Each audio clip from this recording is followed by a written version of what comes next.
আরেকটা আসেন, একদিন মুখ খুলি নাই, ওই যে 24 তারিখ সময় শেষ। আপা আমাকে বলছে, শামীম তুই ধৈর্য ধর। আমি ধরছি। বলছে তুই কিছু কথা বলে সরকারের বদনাম হবে, কথা কই নাই। এখন তো সময় শেষ, তুইও সমান আমিও সমান। 24 তারিখের পরে আসো, খেলবো, খেলা হবে, খেলা হবে।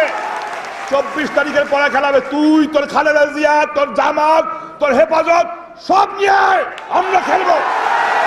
24 তারিখের পর খেলা হবে। কে কতটুকু মায়ের দুধ খেয়ে রাজনীতি করে 24 তারিখের পর বোঝা যাবে।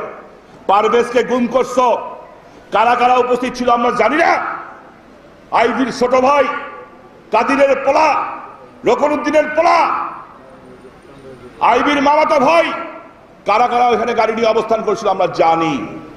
ছাড় দেওয়া হবে না, ছাড় দেওয়া হবে না।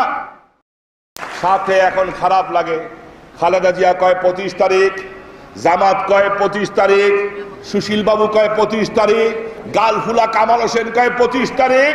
এখন দেখা যায় আবার আইভি আর রাব্বিও কয় 25 তারিখ। ঘটনা কি? 25 তারিখ কি তাহলে? ও 25 তারিখে বোধহয় আওয়ামী লীগের ক্ষমতা শেষ।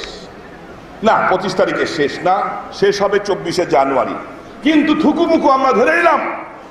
আমার জন্য সুবিধা, আমার জন্য সুবিধা আমার বোন আইভি আর হিজরা রাব্বি। রাব্বি হিজরা ছেলের লাশ নিয়ে রাজনীতি করো। তোমার কিছু গুণ আমি আজকে গাই। তুমি কেডা?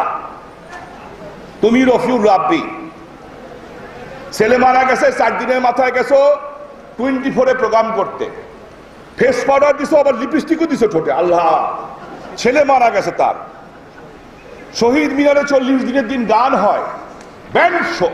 বাহ, কি সংস্কৃতি মুসলমানের! মাশাআল্লাহ। আল্লাহ ছেলেটার আত্মার মাগফিরাত দেখ।